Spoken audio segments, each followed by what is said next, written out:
What is the most heartbreaking thing your child has told you? Story 1. So this kid wasn't actually mine biologically or anything, but I work in a state-run children's home for abused and or neglected kids. I, along with the rest of the staff, feed and clothe and house these kids, often for years at a time, until they either age out, turn 18, though we're currently working on being able to offer extended services up to age 21 for those who aren't ready or have extenuating conditions that require more help to function, or are able to return to their families, or are successfully adopted in the event that returning to their families is not feasible. So I've heard a lot of dark stuff over the years. We have kids who have been raped, beaten, given drugs, fetal alcohol syndrome, mental disorders, emotional disorders, or mixtures of all the above. The one I remember the most, though, was this one little boy. He was really articulate and a very smart kid, good at school when he wanted to be, fun to be around, well-read for his age, etc. Just so happens his birth parents were abusive and didn't really want to have a kid, so they acted like they didn't have one, and eventually, I guess they got their wish. Well, for a long time, he was seeing this family that had 2 daughters of their own that were interested in adopting. For those that don't know, this process can take a very long time. So for over a year, he'd been seeing this family, slowly being integrated into each other's lives. He got really excited about it and would often brag about his sisters, even though the adoption was not official yet. He'd always tell me it was going to happen soon, and I'd do my best to be supportive, but also try to remind him to be realistic about how fast these things go, or the possibility of things changing. I didn't want him to be a pessimist, but I also didn't want him to get his hopes too high before it was official. Well, long story short, it falls through. They decided, for whatever reasons, they were no longer interested and ended up with a different kid from somewhere else. Good for that kid, of course, but it was really devastating for mine, especially the way they did it. Apparently, they took him on one last outing, got him a toy, and then told him they wouldn't be coming back when they dropped him off, back at our place, before driving off. I mean, who does that? This happened like a week before Christmas, by the way. So I was working Christmas Eve night that year, and he was up late, just reading a small book in his room. Normally, we enforced a bedtime for the kids because they kinda needed that discipline for school and learning independent living skills, etc. But it was Christmas Eve. They were on break from school, and he wasn't hurting anyone, so I let him stay up and read as long as he was quiet and didn't bother his peers.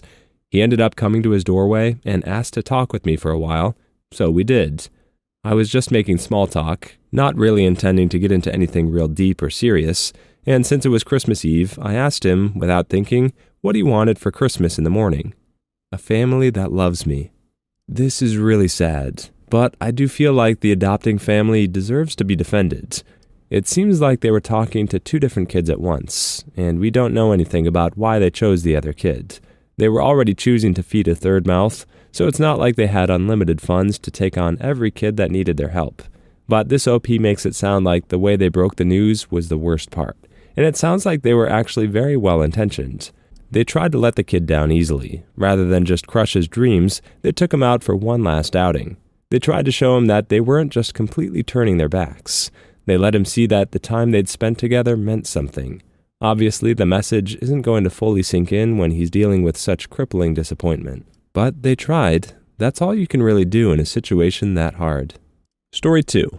Oh man, my mom told me the worst thing ever was when she took my brother to the doctor. They had to give him a spinal tap because he was getting bruises really easily, so they wanted to test for leukemia.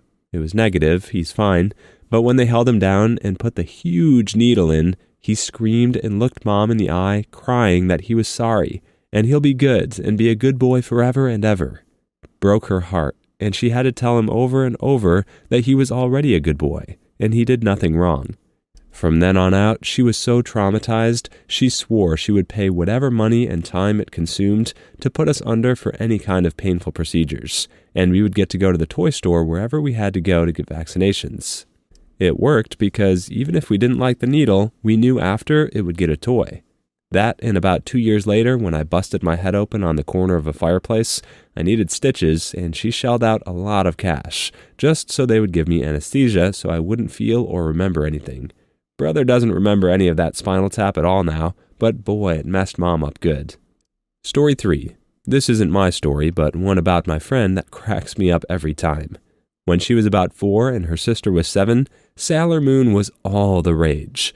They were playing around one day, and their apartment was up a story. Her sister said something to the effect of, "I bet you can't jump off this ledge because you're not really Sailor Moon." Of course, in my friend's brilliant and solid 4-year-old logic, she decided to jump off the ledge because being accused of not being Sailor Moon was a darn crime. And it went as well as you'd think it did. My friend was in hysterics. Her arm was pretty badly sprained, and her mother, a nurse, heard what was going on outside and rushed out to help her and ask what was around. Between fits of sobbing, she said, I'm not really Sailor Moon, Mama." And her mom told her later it absolutely crushed her heart because it was that moment she could tell my friend had come to realize the harsh realities of what life truly was, and her innocence and joy was going to forever be chipped away from this moment on. Still a great story, though. Story 4. As part of my long practicum, I was a student teacher in a grade 3-4 class that had a girl with extreme behavior issues: lying, stealing, tantrums, running away, physical aggression, etc. She could be really sweet and charming when she wanted to be, but had no control over her emotions and wasn't able to make or keep friends. Nobody ever wanted to sit with her or work on projects with her, and nobody invited her to join their games at lunch or recess. One day she got into a screaming match with some girls who wouldn't let her play a skipping game with them and had to be pulled out of the gym. I was sitting with her in the hallway trying to talk to her about what happened when she burst into helpless tears, the first genuine ones I'd seen from her, and said, "I know it's my fault they don't like me, but I try so hard to be good, and I just can't. I'm so mean and angry all the time, and I don't know why. I just want my dad to come and take me away." Her dad died in a car accident 2 years earlier. While it would sound like manipulative self-pity coming from an adult, this girl's cry for help really does hit a lot different when it's coming from a child. After the loss of her father, this girl probably needed extensive counseling. She's dealing with problems and emotions she doesn't understand or know how to process. At least when we deal with grief as adults, we can understand on a meta level what's happening. We recognize that anger and depression are part of the natural process, and we know that anger causes us to lash out if we don't keep it in check. This poor girl doesn't understand any of that, and the more she gets rejected by her peers when she needs their support, the worse her anger probably gets. Hopefully, she wound up getting the help she needed. Story 5. When my son was 11, he went out trick-or-treating with his friends. He had been getting bullied on his school bus by some high school kids, to the point where I had to switch his bus completely. Well, apparently, he and one friend ran ahead of the parent chaperoning, as it was the end of the night and they wanted to hit a few extra houses before heading home. They were then spotted by the bullies. He said the girl in the group said, "Hey, look, it's the kid everyone hates," and they surrounded him. They took his bag of candy, dumped it on the ground, and proceeded to stomp it into an unsalvageable mess, while laughing at him. The look of utter defeat and his sobs when he got home and told me about it broke my heart that night. My husband wanted to go find them and kick their butts. I've never felt so sad and helpless at that moment. When I went to work that night and told the other nurses, they banded together and gave me a huge bag of candy to give him. Story 6. This past year, having my 11-year-old cousin, mind you he is on the spectrum, but high-functioning, and one of the sweetest, most tender-hearted kids I've ever known, comes home from school and says, "I don't want to be here anymore." He's been bullied by his friends. I don't mean typical kids being general jerks. These kids would hit him, choke him, call him retarded, and encourage him to end his life. I've been in his shoes, and it shattered my heart to know he'd felt this way. So I told him, "Buddy, I promise it'll get better. I'll take care of it." Long story short, my grandmother and I went to the school board with all of the evidence that these kids had been abusive to him, as well as the teachers and administrative staff neglecting the ongoing scenario. Previous poophead friends were removed from the school and put into the alternative school. He's doing much better and has made fantastic friends this time around. Story 7. We recently had a friend lose their 3-year-old daughter. It brought up a lot of conversations about losing your life with our 5-year-old that were just tough for me as a parent. I know it's a part of life, and I think we handled everything well, but it broke my heart to have to explain everything to him. A week or so after the funeral, he asked what would happen to him and his younger sister if we, his parents, had our lives ended. He asked if they would be alone, and who would take them to school. I explained that his grandparents would, but they would probably go to a different school then. And he told me, "If your life ends when I'm a grown-up but sister isn't, I will take care of her and I will take her to school." It kind of hurt me. I don't know. It's nothing so tragic, but having him come to some sort of understanding about loss was really hard on me. I get this is a tough subject to deal with for anyone, but it's strange that this was hard on the OP when it actually sounds like this circumstance had a fairly ideal outcome. Not only did learning about the great beyond not shatter the kid, but he accepted it and promised to be there for his sister if she ever needed him. That's something to be proud of. And to be honest, it comes across as a little self-involved to talk about how hard it was for you to have to teach your kid about tough subject matter when the inciting incident was somebody else losing their 3-year-old daughter. I'm not usually one for comparing pain, but this is a case where it's pretty obvious that someone has it a lot worse than you. Sorry that your kid is well-behaved and responsible beyond his years, but at least he's still breathing. Story 8. My 10-year-old sister. I try very hard. I don't miss many classes, and I do my homework by myself, but I only get C's and B's. Aubrey misses so many, but she always gets A's. It makes me tired. My mother and I know Aubrey's mother from work. She's a teacher who has joked with us about how she does her daughter's homework assignments. And Aubrey hasn't been to school more than 3 days in a week all year because she wasn't feeling it today. It makes me sad that my sister is losing her enthusiasm for learning. She's the sort of kid who finds odd obsessions. Right now it's Helen Keller and Jane Goodall, and she researches them and reads about them near constantly because she can't compete with 40-year-old university-educated helicopter mothers. And her teachers should know enough to see the work in school and the work from home just doesn't match up. Story 9. My son was 8 or 9 when he said, "Maybe when I'm in high school, people won't make fun of me anymore." And my heart shattered. I'd gone up against a school district who called children's services on us in retaliation for reporting the teacher who was bullying my son. I'd gone toe-to-toe with this man. I couldn't do the same with the kids at his new school. He had bruises on his neck from being choked, marks on his arm from those Indian burns or whatever that lasted 2 days, bruises he shouldn't have had that couldn't be explained. He was making up upset stomachs and headaches and other ailments to get out of school. His stepmom and I called repeatedly, tried everything. Finally, things stopped, and he's now 11 and happy, but it was a heartbreaking year, and I'll never forget those words. Story 10. I was babysitting my niece and nephew. Niece was 6, and my nephew was less than a year. I was holding the baby and tickling him and stuff when my niece asked me, "Why do you love my brother more than me?" Broke my heart. I tried to explain that babies just need more attention because they can't do things for themselves like she can. She just said, "That's what my mom says too," in this sad voice. She still thought everyone loved her brother more. I try to spend a little more one-on-one time with her now, and I think she's doing a little better now that her brother's old enough to run around and play with instead of just a screaming potato. It's weird that this is made out to be heartbreaking. Kids just don't understand what it takes to raise other kids, and that's a good thing. If your kid knows what it means to be a parent, then you actually may have done something wrong. Same with nieces and nephews. It might sound sad that this little girl wanted attention, but it's just part of learning. This might sound like it's lacking in empathy, but it's also good not to lean too hard into sympathizing just because it sounds like the heartfelt thing to do. That's how you wind up with spoiled children. It's important to learn some balance, which means learning to teach kids when their concerns aren't actually valid. Story 11. Not my child, but something my 5-year-old niece once said. She was staying with us, me and my parents, at the time, since her mother was yet again in jail. She walks up to my mom, tugs on her shirt, and says, "Gamma, are you going to leave me too?"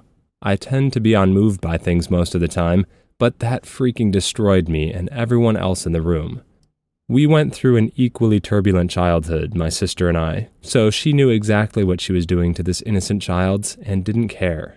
I would like to say it all turned out all right, but life isn't like the movies. She and her siblings were eventually taken by the state and adopted out. Story 12. Not me, but my parents.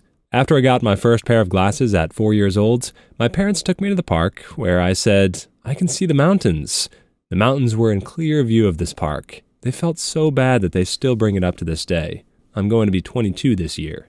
The second time was when I was in kindergarten, and I had to draw a picture of my family. When my parents saw the picture, my dad asked, "Where am I?" I replied, "You're never home." After that, he went to his boss and told him that he needed to change his hours because his daughter didn't include him in her family drawing. Story 13. My mom is chilling right next to me, so I asked her, and her response was when I told her I was molested and raped for 2 years by a former neighbor. She said she felt like she failed as a parent because she said she should have seen the signs. My poor mom, who's still married and living with my dad, was the only one who stuck by my side through it and went to every court date and crime victim counseling meeting with me. Not my dad, not my brother, no one. My mom is a true hero, but sometimes I think she needs therapy because she's just as damaged as me from it. It's not uncommon for parents to blame themselves whenever something like this happens to their kid.